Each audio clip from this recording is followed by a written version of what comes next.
Fala galera, Vando César na área e você está no canal do Instituto novamente. E hoje nós vamos falar sobre renda variável. Nós vamos trazer para vocês 3 ativos que vocês não podem deixar de fora da sua carteira de investimento. É isso aí, vamos lá.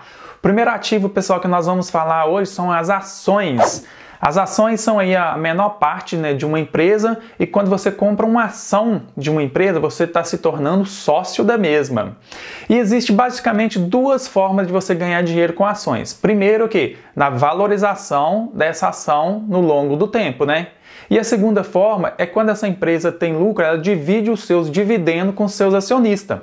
Então hoje, você garimpar direitinho aí no mercado, você vai encontrar excelentes empresas que vão estar pagando aí 2, 3 vezes mais do que a poupança paga ou do que o CDI hoje está pagando de dividendos no ano.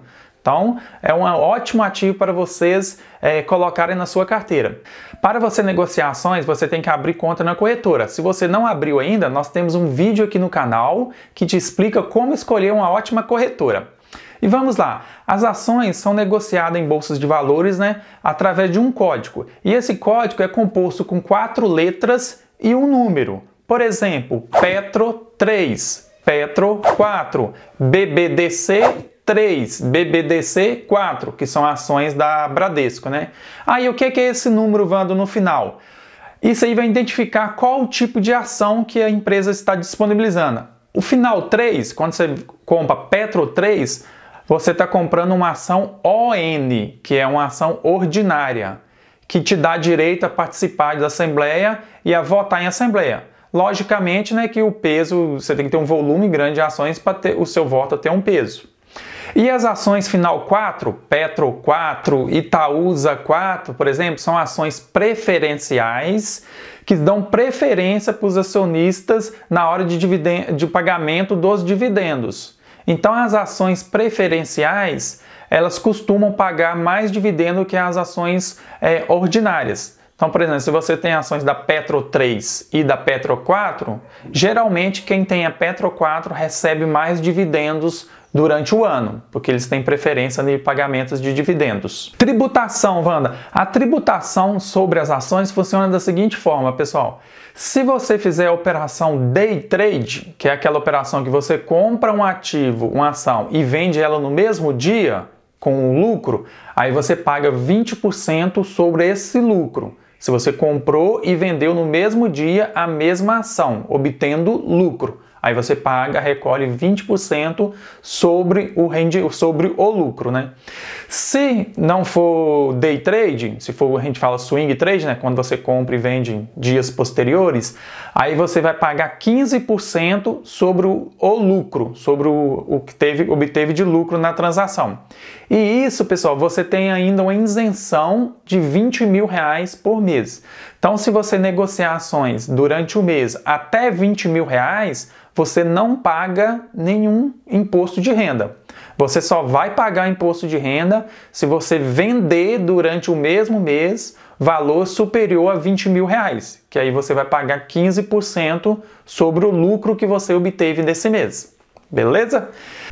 Então vamos lá para o nosso segundo investimento do dia, o segundo ativo. Nós vamos falar sobre o ETF. O ETF é Exchange and Trade Funds. Basicamente, são um fundo de índices.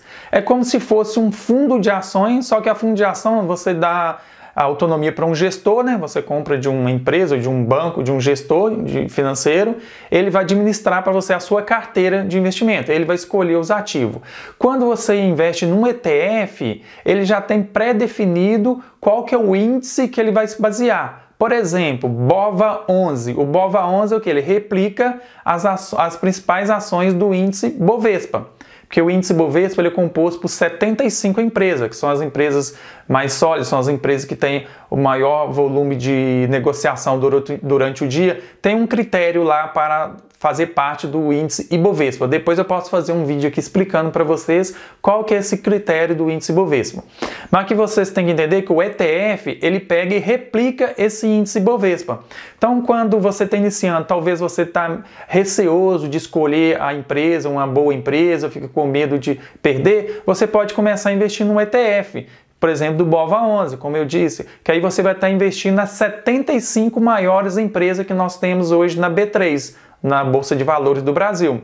Então o ETF é quando ele replica um índice e ali não tem um gestor para escolher ações. Ele já tem pré-definido que ele vai seguir aquele índice. Por exemplo, no Brasil, você pode investir no IVVB11, que é um índice que replica as 500 maiores empresas americanas. Temos também o Small 11, que é o índice que replica as empresas de small caps no Brasil. Tem índices de empresas de energia elétrica e etc. Então, o que? Quando você investe no ETF, você está investindo em um conjunto de ações que fazem parte daquele índice. Você consegue ali mitigar um pouco o risco da sua carteira, ok? E qual a tributação, Wando, sobre os ETF? O ETF, pessoal, diferente das ações, ele não tem aquela isenção de até 20 mil reais você não pagar imposto de renda. O ETF tributa 15% sobre o lucro que você obteve ali na venda. Então, toda venda, se você obteve lucro, você vai pagar 15% sobre o lucro de imposto de renda. E vamos lá então ao nosso terceiro ativo do dia. Vamos falar sobre os fundos imobiliários. É um ativo que eu gosto bastante, principalmente por ter uma receita ali, né, recorrente mensal. Os fundos imobiliários, pessoal, é como se fosse um condomínio de investidores que se reúne para comprar um ativo. Então você compra ali cota do fundo e o fundo, através de um gestor, de um administrador, compra os ativos e você usufrui o quê? Dos rendimentos mensais dos aluguéis e também se o gestor vender esse ativo no futuro, você detém ali parte do valor oferido na venda. E nós temos basicamente 4 tipos de fundos imobiliários, pessoal. Os fundos de tijolo. O fundo de tijolo você pode investir tanto em fundos de shopping, fundos de hospitais, fundo de galpões logísticos, fundo de agências bancárias e temos também os fundos que investem em empreendimentos que são alugados para faculdades. Temos os fundos de papéis, que são fundos que investem em títulos do mercado imobiliário, como CRI, LCI, LH. Temos os fundos híbridos, que é quando é um fundo, ele mescla, né, tanto fundos de tijolo na carteira quanto fundos de papéis. E vamos ter também os FOF, que é chamado fundos de fundos. É quando um fundo investe cotas em outros fundos. Então, pessoal, quando você compra ali a cota de um fundo, por exemplo, de shopping, aí esse fundo de shopping, ele detém ali 10, 12 shoppings no Brasil, espalhado pelo Brasil. Esse shopping tem os seus locatários, né, os lojistas de cada shopping, que pagam aluguel, né, para o fundo. E todo mês, o fundo, por lei, 95% das receitas que ele tem que ser distribuído para os seus cotistas. Então, quanto maior volume de cota você detém daquele fundo, maior o seu rendimento mensal.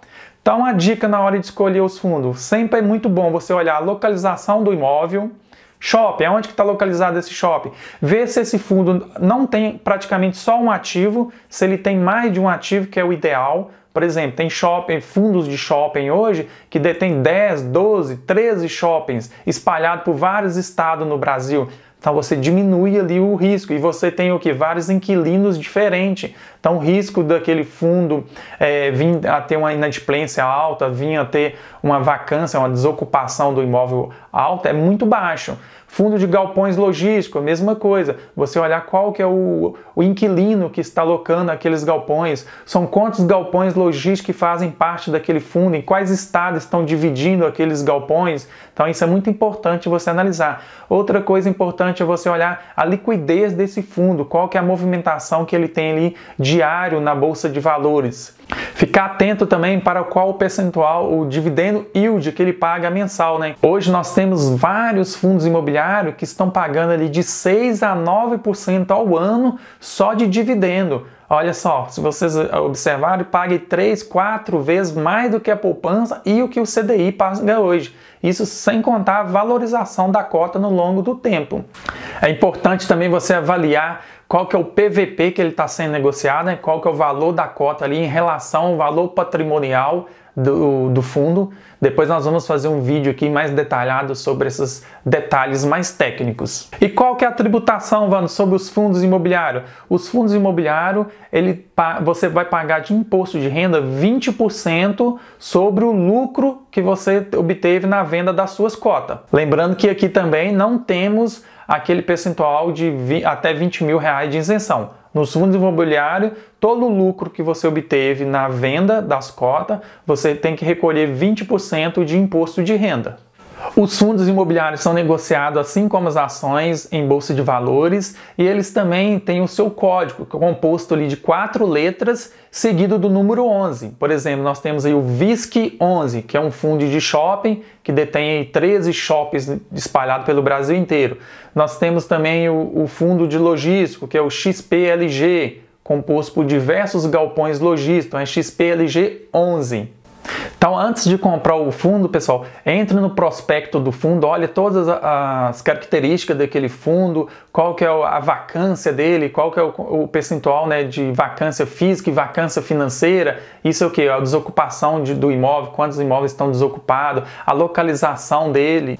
E é isso aí, pessoal. Vocês gostaram dos 3 ativos para renda variável? São 3 excelentes ativos que vocês devem colocar na sua carteira de investimentos. E se você gostou desse vídeo, não deixe de compartilhar com seus amigos. Aproveita, dê o seu like no vídeo, se inscreva no nosso canal e marque o sininho. E até o próximo vídeo.